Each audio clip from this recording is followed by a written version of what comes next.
everyone, today I have a really cute pom-pom tutorial for you. As you can see, I'm going to create this really cute pom-pom in the shape of a poodle dog. It's actually really easy to create. You don't have to get the kit that I use. In fact, you can just use regular yarn that you have around your home to create it, but it's actually really cute. I loved how it turned out. It makes a wonderful charm and it's super lightweight, so you can tack it onto everything that you want to, like your backpack or your purse. And if you like more videos like these, please give me a thumbs up and subscribe if you haven't already. And do check out my Instagram account. It's Flying Mio to get previews of crafts that I'm currently creating. And if you want to get a sneak peek in my personal life, you can follow me on my personal Instagram account. It's called Keep Blushing, that has photos of me and my family, and you can kind of see what's going on. All right, let's go ahead and just get this tutorial started, shall we? So I'm using this little kit that I bought from Daiso, which is a Japanese $1.50 store. So this kit costs $1.50, but if you don't have this kit, it's okay. You can just follow this video and just get some yarn and some needle felting tools to create this. So when you open up this kit and you unfold it, you'll notice you got these patterns that you can cut out here. You'll have some yarn, you'll have these little plastic pieces for the eyes and nose, and some instructions that are in Japanese and in English. And the nice thing is that they actually have pictures so that you can kind of follow along through. You want to start by taking the patterns that were inside this kit and you're going to go ahead and cut them all out. You want to cut along the bolded line. As you can see here, you're going to end up with 4 U-shaped patterns and 1 little square. Once you have all your pieces cut out, along the dotted lines, you're actually going to fold on these areas. There's only 4 of them, and what you're going to do is you're going to actually put yarn on this little U-shaped pattern that you created. And if you can see in the pattern here, it tells you how many times to wrap your yarn around the little pattern that you have. It's okay if you're not 100% perfect, so let's just go ahead and start. So I put 2 of these patterns together, and I'm taking the yarn inside the kit, and the first time around, I'm going to wrap the yarn 17 times around the U shape. It doesn't matter which direction you start off first, but you just want the first layer to have at least 17 times where you wrap this yarn evenly around the entire shape. Once you have it done, you're going to go back along the U shape at least 17 more times. And you're going to follow along the pattern that's in the booklet. If you don't have the booklet, I would say just make sure you wrap this yarn evenly around at least 100 times. And if you do, you're in good shape. So once you're done, cut off all the extra yarn, and I'm just going to tuck the extra yarn underneath one of the loops so it doesn't unravel. And you're going to make sure that you do this at least twice. So once you have the whole thing put together, the areas where you had the folded dotted line, you're just going to open them up and put your 2 pieces together. And so you'll have, when you put this together, 4 little flaps stretching out on each end. And I'm actually going to take a paper clip to hold these 2 together. So go ahead and just put a paper clip on each side. You're going to need a total of 4 paper clips. When you're done, it should look something like this. Now you're going to take a pair of scissors and cut open all the loops. I highly suggest you use a very sharp pair of scissors, otherwise this is going to take you a while. Just make sure you have all the loops cut up open, and when you do this, you'll notice it's starting to look like a little pom-pom puff. If you do this on both sides, you'll notice then you'll have a full round pom-pom puff.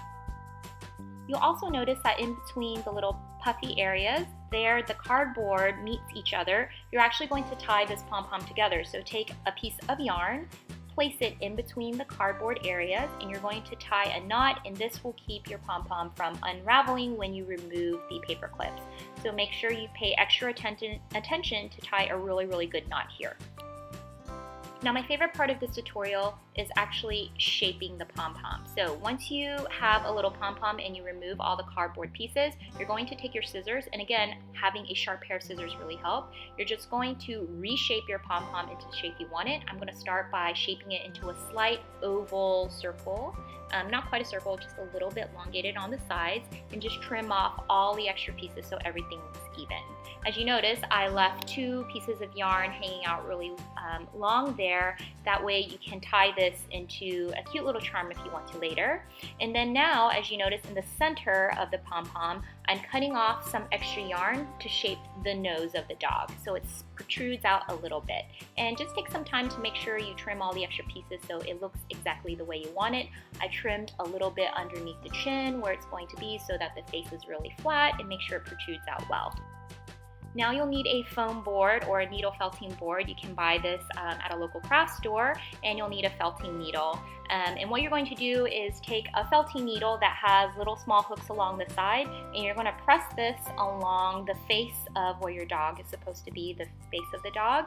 And if you do this, you'll notice that the face of the dog becomes stuck together and harder and has a more defined shape.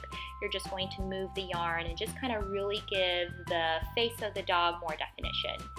Just be very careful that you don't poke your nails, and the longer you do this, you'll notice the smaller the face becomes and the harder that yarn becomes because it's going to stick together really, really well.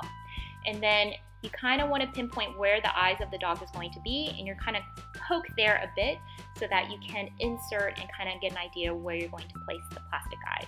So this is what the shape of the dog's face looks like right now. And now I'm going to go ahead and make the ears of the dog. So you'll notice you'll have a square piece in your little packet. It doesn't have to be perfect, but you're going to take one piece of yarn, place it along the bottom, and take a different piece of yarn, and you're just going to circle yarn around that square. Just be sure that you don't tangle it with the yarn that's going along the bottom. And that yarn along the bottom is going to help you tie everything together. Then you're going to take your felting needle, and you're actually going to try to needle felt all these yarns together so that they'll stick together. And this is going to form the ear of the dog. So you're actually going to need to do this twice so that you'll have 2 ears for your little puppy dog. This is going to take a while. The longer and more time you spend trying to needle felt the ears, the more perfect. And again, the more, I guess, matted the ear will look, and you won't be able to see the lines of the yarn as well. So once the yarn kind of sticks together a bit, you can remove the cardboard pattern and repeat this over again. And then you can go ahead and take your felting needle and just kind of felt this yarn all down together so it looks like a nice ear. So this is what one of the ears look like. I'm kind of happy with how it looks now. Don't worry about the knot in the top. What we're going to do is we're going to take a pair of scissors, and we're just going to cut out a little oval shape, and that's 1 ear to the dog. Again, you're going to need 2 of these. So once you have 2 ears, you're going to place this on the side of the dog's head, and just take your felting needle and gently needle felt it to the side of the head. Be careful not to poke yourself. I would say making these ears and needle felting to the side of the head took me about 15 minutes. It just takes time. Be careful not to needle felt too much, because you'll notice if you needle felt too much, it actually reshapes the head of your pom-pom. So be very judicious about how often you needle felt. Alright, so now I'm going to take the eyes and nose, and I'm actually just going to hot glue them onto the actual head of the dog. Just place them where you want them. For me personally, I think it looks cutest if the nose is really close to the eyes, so I make sure that the nose is at the tip of the face, and then the eyes are kind of lower down to the face so it almost lines up with the nose. Now this part wasn't in the tutorial instruction booklet, but I decided to add some blush to my dog. I took some pink eyeshadow and just gently pat the cheeks of the puppy so it looks like he's blushing. And that, guys, is pretty much how you make this really cute pom-pom puppy. If you want to make this into a charm or add a little few accents, one of the things you can do is you can add a bow to the top. I thought that was really cute. And of course, the little packet comes with this little chain that you can also put onto your dog to turn it into a charm that hangs on your backpack or purse. In general, I really love this project. It's super easy, and it actually doesn't take as much time as crocheting. I think it's very therapeutic to cut little pom-poms. So I hope you enjoy this craft. For more videos like these, please give me a thumbs up and subscribe to me if you haven't already. And again, if you want to check out for more videos, please stay tuned. And if you want, you can check out my personal Instagram account. You can check out Flying Mia, which has pictures of crafts to come and other things that I'm making. And if you want to follow my personal Instagram account, it's Flying Mia. You'll have pictures of me on an everyday life. So thank you guys so much for watching again. Stay tuned as I'm going to have more craft videos coming out. Bye and happy crafting.